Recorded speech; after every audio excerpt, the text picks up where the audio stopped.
आज हम बात कर लेते हैं डिवाइड एंड कनकर में जो हमने मैथ्स में पढ़ा था पिछली क्लास का। थोड़ा सा 2-3 क्वेश्चन देख लेता हूँ और जो क्वेश्चन आए हुए हैं और किस तरह से आते हैं, दिमाग में क्या-क्या रखना है, वो सब कवर कर लेते हैं।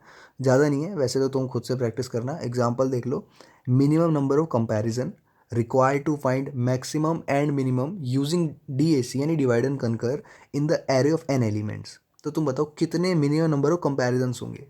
तुम्हें याद होगा मैंने पिछली क्लास में तुम्हें एक वो बना के दिखाया था, डिफरेंस है ना, कि टाइम कॉम्प्लेक्सिटी क्या आ रही है अगर हम डिवाइड एंड कनकर यूज़ कर रहे हैं, स्पेस क्या आ रहा है अगर हम directly straight forward for loop चला के कर रहे हैं, उसमें क्या आ रहा है, मैक्सिमम मिनिमम निकालने की कोशिश की थी जब हमने। तो मैंने बताया था कि कुछ भी कंपैरिजन करो, मतलब मिनिमम नंबर ऑफ हमेशा, ऐसा नहीं है कि कोई बेस्ट कंपैरिजन होगा, वो हर बार कंपैरिजन यही हो रहा था। 3n/2 - 2 याद होगा, है ना, ये आया कैसे था वो भी बताया था, है ना। तो यहाँ पे एक चीज़ का ध्यान रखना है, पहले तो यहाँ मिनिमम नंबर पूछा है ना। दूसरा यहाँ पूछा है मैक्स मिन, कि जब हम मैक्सिमम मिनिमम निकालें उसमें मिनिमम नंबर, और उसके बाद बोला है कि डिवाइड एंड कनकर का यूज़ करा है।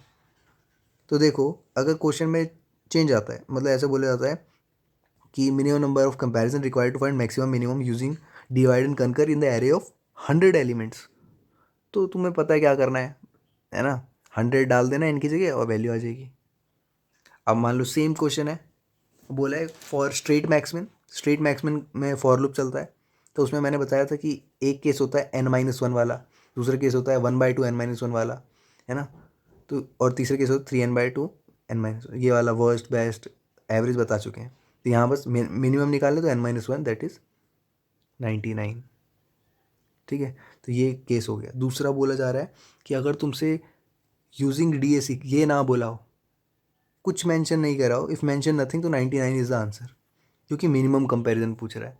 तो हम मान के चलेंगे कि हम बेस्ट वे लगाएं और बेस्ट मिनिमम लाएं, ठीक है। तो इस वजह से 99 आएगा।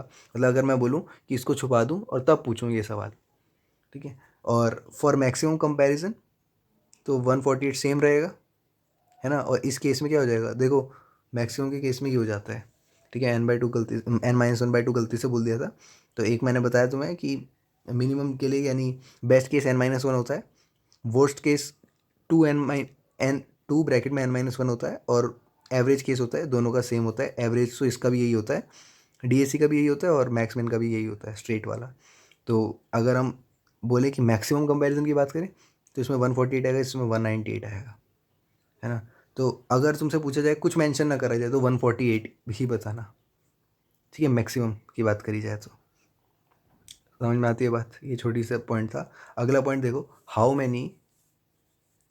how much time it will take to find an element which is neither minimum nor maximum in the given array of n distinct element। ठीक है, कितना अच्छा क्वेश्चन है कि जो एलिमेंट मिनिमम नहीं है और ना ही वो मैक्सिमम है, मतलब ऐसा कितना टाइम लगेगा। वैसे तो ओ फन लगेगा, देखो कैसे। मान लो ऐसा तुम्हें एरे दे रखा है 1 2 3, हम क्या करेंगे, पहले 3 एलिमेंट को पकड़ लेंगे, उसको करेंगे सॉर्ट करने में ओ 1 लगा, है ना। तो 15 25 और 99 इनको कर दिए सॉर्ट। अब एक बात बताओ, ये जो ये है, ये मिनिमम होने के चांसेस रख सकता है कि मैक्सिमम होने के चांसेस रख सकता है, मगर बीच वाला क्या है, वो तो सेफ है ना। तो इसलिए रिटर्न कर देंगे मिडल। तो ये दोनों को करने में हमारा एवरी केस ईसी यानी एवरी केस में बिग ऑफ 1 लगेगा, यानी टाइम कॉम्प्लेक्सिटी जो है कांस्टेंट है 1 आएगा, ठीक है। एक्स्ट्रा पार्ट देखो, अगर बोला जाए कि वो सेकंड मिनिमम और नॉर सेकंड मैक्सिमम, ऐसा केस हो तो कि ना वो सेकंड मिनिमम हो, एक चीज़ तो तुम्हें समझ में आ गई, ना वो मिनिमम हो ना वो मैक्सिमम हो, तब क्या करेंगे, सॉर्ट कर देंगे, बीच वाला छान लेंगे। ना वो सेकंड मिनिमम हो ना वो सेकंड मैक्सिमम हो, तब क्या करेंगे, हम पहले 5 पकड़ लेंगे, पहले 5 सॉर्ट करे और उसके बाद मिडल वाला पकड़ा और उसको प्रेजेंट कर दिया बिग ऑफ 1 में, तो थीटा ऑफ 1 लगी अगेन, है ना। तो क्या करा है कि देखो, सेकंड मिनिमम ये है, सेकंड मैक्सिमम ये है, तो ये तो बच गया ना। तो कुछ कुछ पैटर्न नज़र आ रहा है तुम्हें, वो पैटर्न ये है नोट में, ठीक है। कि सिमिलरली अगर हम 10th मिनिमम, ना वो 10th मिनिमम हो ना वो 10th मैक्सिमम हो, तब हम क्या करेंगे, असल में हम क्या कर रहे हैं कि ऊपर जैसे पूछा, इसमें जैसे पूछा था सेकंड के बारे में, है ना, ये देखो, for first nor minimum maximum, तो हमने 2 × 1 + 1 कर दिया था 3। तो हमने 3 एलिमेंट को सॉर्ट किया था। यहाँ पे अगर हम second neither maximum nor minimum वाला, तो हम करेंगे 2 × 2 + 1 दैट इज़ 5। अगर 10th पूछा होता तो 21 एलिमेंट लेने पड़ते, ठीक है, क्वेश्चन में ऐसे भी पूछ सकते हैं कितने एलिमेंट को सॉर्ट करना पड़ेगा अगर, है ना। तो अलग अलग पॉइंट ऑफ व्यूज़ बनते हैं। तो यही था हमारा, प्रीवियस का थोड़ा बहुत रिवीजन कर दिया। तो अब सेकंड एप्लीकेशन पे आ जाते हैं। एप्लीकेशन वन हमने फाइंडिंग मैक्सिमम मिनिमम देख ली। अब पावर ऑफ एन एलिमेंट, ये डिवाइड एंड कनकर की सेकंड एप्लीकेशन है। तो हम अगेन सेम प्रोसीजर फॉलो करेंगे कि एक बार हम डिवाइड एंड कनकर से करने की कोशिश करेंगे, उसके बाद हम बिना डिवाइड एंड कनकर के कैसे सिंपली हो सकता है वो भी देखेंगे। फिर उन दोनों में कंपैरिजन वगैरह करेंगे, टाइम कॉम्प्लेक्सिटी, स्पेस कॉम्प्लेक्सिटी का।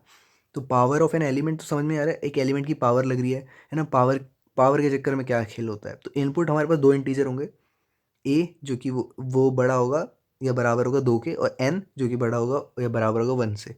तो आउटपुट जो आना चाहिए वो ए की पावर एन आना चाहिए।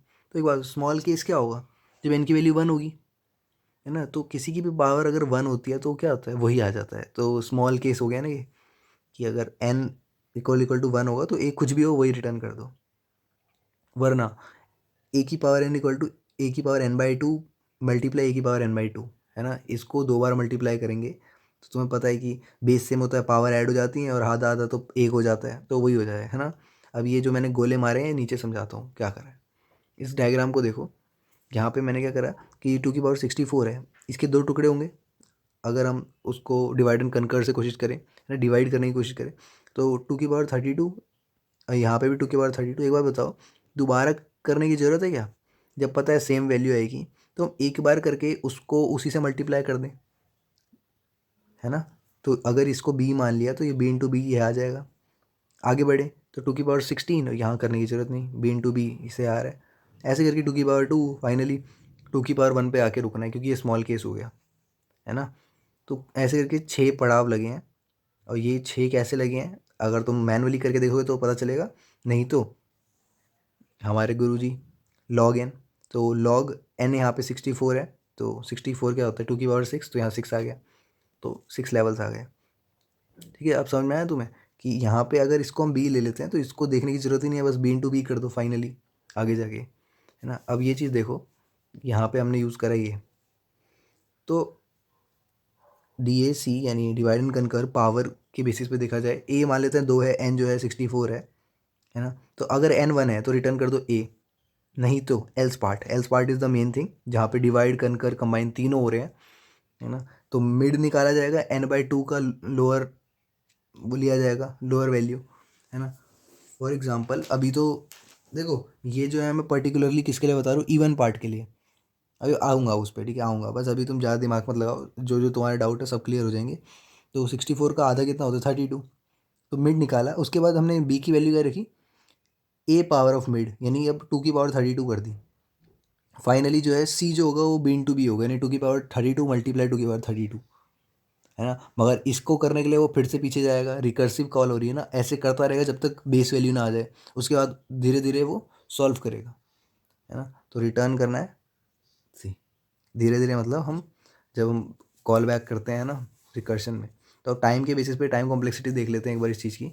तो यहाँ पे TN जो है time complexity of divide and conquer power a comma n, तो यहाँ पे TN जो है वो बिग ऑफ 1 रहेगा अगर n 1 है ना। और बिग ऑफ 1 प्लस, ये चीज़ देखना कैसे आ रहा है, ये कांस्टेंट टाइम लेगा, ये कांस्टेंट टाइम लेगा, बीच में क्या है, कॉलिंग हो रही है, और क्या करके आधा करके, तो n/2। समझ में आया, ये इसलिए कांस्टेंट टाइम है। तो ये देखो ये लिखा है ना, ये डिवाइड के लिए है, ये डिवाइड का टाइम है और ये कंबाइन का टाइम है। तो TN is equals to TN/2 plus c, that is constant, इन दोनों की वजह से। अगले स्टेप में स्क्वायर कर दिया, जैसे हम सब्स्टिट्यूशन में करते ही हैं। थर्ड स्टेप में क्यूब कर दिया, पीछे सी प्लस होते रह रहे हैं।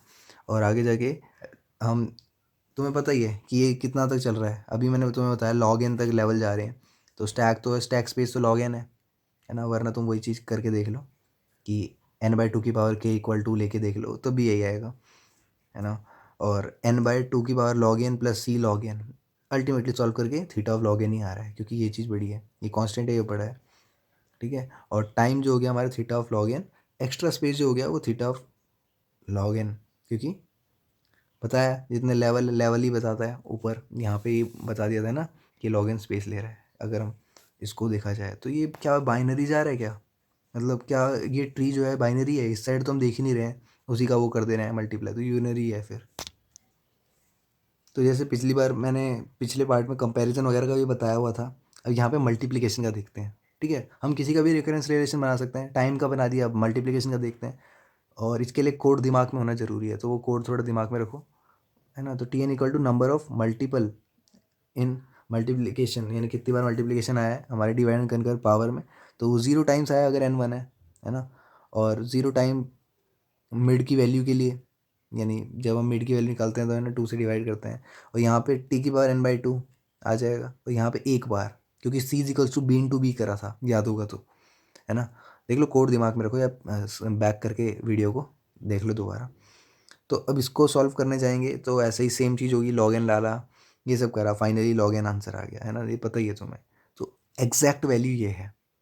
ठीक है, तो अगर क्वेश्चन में पूछा होगा कि रिकरेंस रिलेशन फॉर मल्टीप्लिकेशन का क्या वैल्यू आएगा, तो log n is the exact value.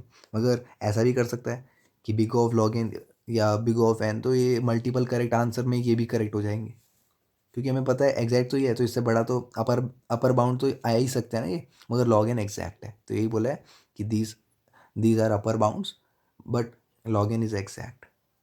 अब यही था तुम्हें जो डाउट आ सकता था, इसका हल मैंने निकाल दिया है, जिसके लिए मैं तुम्हें वेट करने के लिए कह रहा था कि वो मिड की वैल्यू जो ऐसे करा था ना हमने, लोअर बाउंड लिया था n/2 का, तो मैंने 2 की पावर 64 लिया था, तुम सोच रहे हो कि 65 होता तो लो फिर।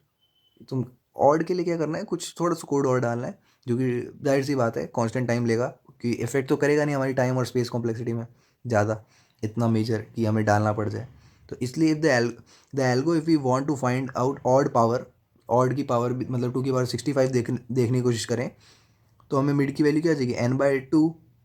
जब हम करेंगे तो 65/2 जो होता है वो 32.5 होता है, मगर उसकी लोअर वैल्यू में 32 ही माना जाएगा। ठीक है, अब तुम बोलोगे 32 से तो हमारा 64 का ही 2 की पावर 64 आएगा, है ना। तो उसका तोड़ ये है, अगर n मॉड्यूलस 2 इक्वल टू 0 है ना, कि अगर ये इवन नंबर है तो हम रिटर्न कर देंगे बी इंटू बी, अगर 64 का केस था जो, नहीं तो क्या करेंगे बी इंटू ए को एक बार ए को मल्टीप्लाई कर देंगे। ए जो है यहाँ पे 2 है तो 64, 2 की पावर 64 इंटू 2 हो गया। तो ये स्टेप हम कर देंगे कहाँ पे, right this line between b is equals to D A C power a comma mid and return c, इसके बीच में डाल देना, मतलब एंड में, है ना। जो फाइनल आंसर आएगा वो 2 की पावर 64 आएगा, उसमें एक बार और मल्टीप्लाई हो जाएगी। ठीक है, तो इस तरह से हम हैंडल करते हैं ऑड केसेस को। ठीक है, आज इसको भी कवर कर लेते हैं, सर्चिंग पार्ट को। ठीक है, बट जितना जल्दी जल्दी कवर करेंगे उतना बेटर है। तो डिवाइड एंड कनकर की एप्लीकेशन में सर्चिंग वाला हिस्सा भी आता है। तो ये बाइनरी और लीनियर सर्च होते हैं, मेनली हम बाइनरी पे फोकस करेंगे, मगर लीनियर भी जान लेना। ठीक है, क्योंकि बुरा नहीं है ऐसे जानना लीनियर को, और तुम्हें पता भी है, तो हम जल्दी जल्दी कर लेंगे, ज़्यादा टाइम नहीं लेगा।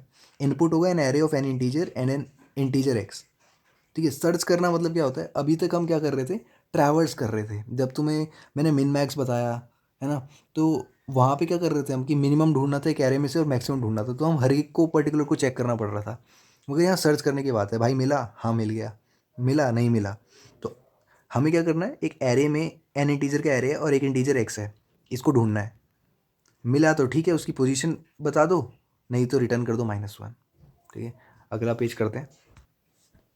यहाँ एग्जांपल देखो, एरे दे रखा है, इसके अंदर ये रैंडम एलिमेंट्स हैं और 1 से लेके 7 तक, इंडेक्स का चक्कर नहीं है, बस पोजीशन समझ लो, और एक्स की वैल्यू है एक।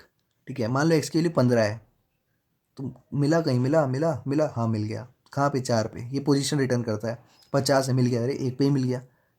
13, अरे यार आखिरी पे जाके मिला। 73 तो है ही नहीं, -1। ठीक है, तो हम अलग अलग पैरामीटर देख रहे हैं, यहाँ पे देख रहे हो बेस्ट केस, वर्स्ट केस, ये सब चीज़ों को यहाँ कंसिडर करा जा रहा है। सो यहाँ पे बेस्ट केस जो हो जाएगा वो O1 में हो जाएगा, मतलब पहले ही में मिल गया, समझ रहे हो। वर्स्ट केस जो होगा पूरा एरे ट्रैवर्स करना पड़ेगा, तो O(n) में होगा। एवरेज केस देखो, 1 + 2 + 3 ऐसे करके जा रहा है ना, क्योंकि हम एक पर्टिकुलर एलिमेंट पे चेक करेंगे ना, तो बीच में कहीं होगा, तो मान लो n पोजीशन पे है, तो हम क्या करेंगे, इसका तो तुम्हें पता ही है क्या होता है, सम ऑफ n नंबर्स, n से डिवाइड कर दिया, एवरेज निकाल रहे थे, तो एक्चुअल वैल्यू क्या हो गई, n+1/2, या अपर बाउंड देखे तो n आ गया, तो एक्चुअल वैल्यू और अपर बाउंड में अंतर है, तुम्हें पता है। तो ये था हमारा लीनियर सर्च का चक्कर। ठीक है, कोड लिखने की जरूरत नहीं है, फॉर लूप का चक्कर है ना, या इसको वैसे भी कर सकते हो। बाइनरी सर्च जो है वो मेन है, ये समझाना है तुम्हें, है ना, मतलब इससे क्वेश्चन आते ही आते हैं पेपर में, बहुत तरह के। डिस्कस करेंगे हम क्वेश्चन, वैरायटी ऑफ क्वेश्चन देखेंगे, पहले बात देख लेते हैं कॉन्सेप्ट क्या है। तो बाइनरी सर्च में सॉर्टेड एरे है of n elements n element x. तो लीनियर सर्च में क्या वो सॉर्टेड था, नहीं था। तो जिसकी फैमिली एकदम बढ़िया सॉर्टेड होती है वहाँ पे क्या होता है, ईजिली लोग जो है वो निखर के आते हैं, है ना, ऐसे कुछ बोलते हैं ना। तो वैसा ही कुछ है कि रिटर्न करना है position of x if found else return -1। तो जब तुम्हें पता है 10 20 30 40 50 60 70 और इनकी पोजीशन ये है एक्स 50 है, तो हम क्या करेंगे, बी एस यानी बाइनरी सर्च 1 से 7 के बीच में लगा के देखा और मिड निकाला उसमें। तो 1+7/2 दैट इज़ 4। अगर हम मिनिमम वैल्यू यहाँ पे, तो साथ में एक जोड़ा 8/2 4 ही होता है। तो यहाँ बी एस 5 और 7 का देखा जाएगा। क्यों? क्योंकि जब हम यहाँ पे पहुँचे बीच में, है ना, तो इसने बोला कि भाई ये जो 50 वैल्यू है ये इससे बड़ी है। देख रहे हो, यहाँ पे जब हम पहुँचे 40 पे, क्योंकि फोर्थ पोजीशन पे क्या है 40 है, तो उसने बोला 50 वैल्यू से कंपेयर करो। तो कह रहे भाई सब बड़ी है तो राइट में आ जाओ, आगे राइट में। अब राइट में क्या करा, इन तीनों का हमने क्या करा, मिड निकाला, दैट इज 60। बोला 60 से छोड़ दिया तो आ गए लेफ्ट में। तो यहाँ फाइनली 50 मिलता है ना। तो ये जो है binary search of 5,5 is a small problem. तो इसलिए इसका आंसर 5 आ जाएगा, दैट इज द पोजीशन। और same goes for x equal to 55। तो 60 पे बोलेगा, यहाँ आके देखो, है ना। अगर मान लो x 55 होता तो 60 वाला बोलता ठीक है लेफ्ट चले जाओ, लेफ्ट में गए तो जब हम 5,5 देखेंगे तो यहाँ जब मैच ही नहीं होगा 50 और 55 तो -1 रिटर्न हो जाएगा। ठीक है, कुछ केसेस थे ये। अब फाइनली हम देखते हैं अपना डिवाइड एंड कंकर। ये देखो, तो ये पर्टिकुलर चीज़ जो है डिवाइड एंड कंकर की लगी है। मैं इसको थोड़ा नीचे कर देता हूँ। हाँ, ये कोड देखो, भले ही मैंने छोटा छोटा लिखा है मगर तुम्हें क्लियर दिख रहा होगा। नहीं दिख रहा है तो या लाइन बाय लाइन समझाने की कोशिश करूँ तो binary search a array i j यानी इनिशियल फाइनल पोजीशंस, एक्स जो है पर्टिकुलर वैल्यू जिसको हमें फाइंड करना है। तो ये टी ऑफ एन ले लेता है। ये हम आगे के लिए, क्योंकि अगले अगले पेज पे मैं तुम्हें बताने वाला हूँ वो रिकरेंस रिलेशन वगैरह, है ना, तो यहीं से क्लियर करते चलो। अगर आई और जे बराबर हैं यानी इनिशियल फाइनल पोजीशन बराबर है, तो हम क्या देखेंगे कि क्या वही एक्स है, मतलब जो जिसको हम ढूंढ रहे हैं क्या वही वो आदमी है। एरे के अंदर एक ही एलिमेंट है। अब मैं ढूंढ रहा हूँ एक एलिमेंट, तो अगर वो वही निकला तो रिटर्न कर दो ना उसको, पोजीशन 1 पे मिल गया, नहीं तो रिटर्न कर दो -1। तो ये चीज़ जो कांस्टेंट टाइम लेती है। एल्स पार्ट पे आते हैं, this is the main part. तो यहाँ पे क्या करा, हम क्या कर रहे हैं, डिवाइड एंड कनकर। तो कंबाइन इसमें क्या होगा, सारी चीज़ें होंगी। पहले डिवाइड होगा, फिर कनकर होगा, फिर कंबाइन होगा। तो यहाँ डिवाइड करा जा रहा है, तो पहले मिडिल पोजीशन निकाली। अगर ए मिड मिड मतलब क्या होता है कि ये पर्टिकुलर सिनेरियो में हमेशा बीच का एलिमेंट पहले चेक होता है। मतलब ऐसा नहीं जैसे अभी हम लीनियर सर्च में पहला एलिमेंट देख रहे थे, यहाँ मिडिल एलिमेंट देखते हैं पहले। अगर मिडिल एलिमेंट ही एक्स निकल जाता है तो रिटर्न कर दो मिड। तो ये भी कांस्टेंट टाइम में हो गया। एल्स एल्स पार्ट देखो कि अगर मिडिल एलिमेंट एक्स जो है वो छोटा निकलता है मिडिल एलिमेंट से, कि because we know that the array is sorted, तो अब हम कहाँ जाएंगे, लेफ्ट साइड में जाएंगे, क्योंकि एक्स की वैल्यू छोटी निकली, है ना। तो ए आई से लेके मिड -1, दिस इज आई यानी फर्स्ट इनिशियल पोजीशन, मिड -1 यानी मिड से मतलब लेफ्ट साइड ट्रैवर्स करेंगे और एक्स को ढूंढने की कोशिश करेंगे। नहीं तो यानी अगर एक्स बड़ा निकला तो हम ए इक्वल्स टू मिड +1 से लेके जे तक जाएंगे, यानी राइट साइड चेक करेंगे। तो इन दोनों के केस में n/2 लग रहा है, मगर बहुत ध्यान से देखना कि हम पिछले प्रॉब्लम्स में क्या करते थे, 2n/2 2t n/2 लगा देते थे। यहाँ ऐसा नहीं है, यहाँ इफ़ और एल्स का चक्कर है, समझे। मतलब या तो ये ट्रू हो गया या तो ये ट्रू हो गया, तो only one at a time. इस चीज़ का ध्यान रखना। रिकरेंस रिलेशन बनाऊंगा तो यहाँ पे तो तुम्हें समझ में आएगा कि हाँ हमने इसको 2 क्यों नहीं लिया आगे। ठीक है, क्योंकि ये एक बार में एक ही चल रहा है। अब पिछले वाला कोड उठा के देखना, उस जहाँ पे भी 2 लिया है वहाँ पे दोनों चल रहे होंगे। ठीक है, सो टाइम का रिकरेंस रिलेशन देख लेते हैं। बेस्ट केस अगर देखा जाए तो वो 1 में हो जाएगा, पहला एलिमेंट है और वही मिल रहा है। वर्स्ट केस और एवरेज केस की बात करें तो टी एन जो है गो ऑफ 1 रहेगा अगर एन की वैल्यू 1 है ना। और फिर big of 1 plus T n/2। एक ही बार क्यों लिया बता चुका हूँ, इफ़ n ग्रेटर देन 1। अब इसको जब सॉल्व करने की कोशिश करेंगे, सी जो है क्या है, divide time in first level, है ना। इस चीज़ को दिमाग में रखना कि डिवाइड टाइम है ये, और मतलब ये कांस्टेंट लेता है। तो हम ऐसा नहीं है कि अलग अलग से देखेंगे, है ना। तो टी n बाय 2 की पावर 2, फिर 2 की पावर 3, ऐसे करके log n तक जाएगा। ठीक है, log n क्यों आएगा तुम्हें पता ही है, नहीं पता है तो यहाँ पे n/2 की power k is equals to 1 लेके देख लेना। ठीक है, लॉग एन हो गया। अब जब वैल्यू डाल के देखी तो बिग ऑफ लॉग एन ही आ गया। ठीक है, तो इससे हमें क्या समझ में आता है कि T n is equals to, अगर हम टाइम ऑफ बाइनरी सर्च देखें तो वो बिग ऑफ लॉग एन आता है, और अगर हम इसका ओमेगा देखें, that is lower bound value देखें, तो वो 1 में हो जाएगा।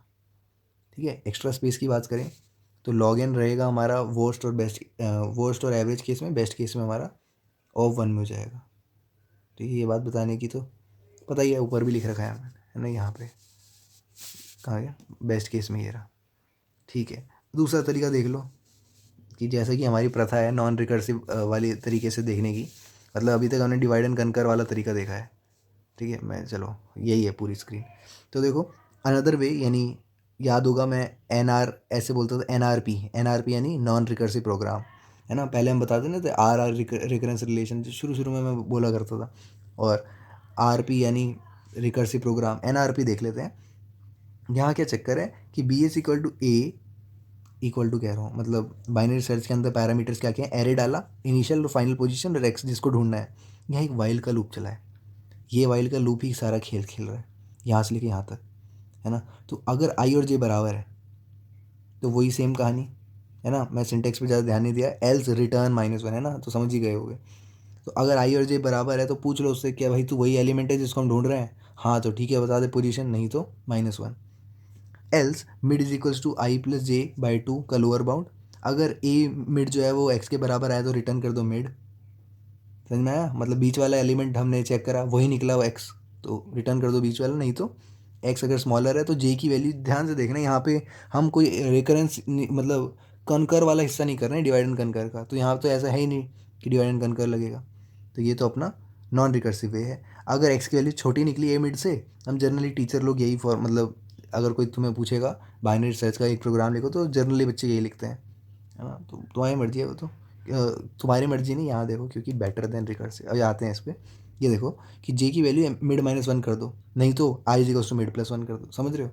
मिड -1 जे की वैल्यू करनी है, यानी फाइनल वैल्यू, यानी हम लेफ्ट साइड खिसक गए अगर अगर छोटा निकला तो, वरना राइट साइड खिसकने के लिए आई की वैल्यू मिड +1 कर दो। तो अब देखो बेस्ट केस में क्या होगा, सेम रहेगा, वर्स्ट केस और एवरेज केस में क्या आएगा, ये रहेगा। ठीक है, बताने की ज़रूरत है क्या, नहीं। एक्स्ट्रा स्पेस, यहाँ पे एक्स्ट्रा स्पेस में ये मात खा मतलब मात दे देता है। अगर हम बोलें कि डिवाइड एंड कनकर वाला तरीका बढ़िया है या ये नॉन रिकर्सिव वाला या रिकर्सिव वाला बढ़िया है, तो हम बोलेंगे नॉन रिकर्सिव वाला, क्योंकि यहाँ पे स्टैक स्पेस नहीं लेता है। तो ओ ऑफ 1 में एवरी केस में यही हो जाता है, तो बेटर देन रिकर्सिव। ठीक है भाई, यही रखते हैं आज के लिए।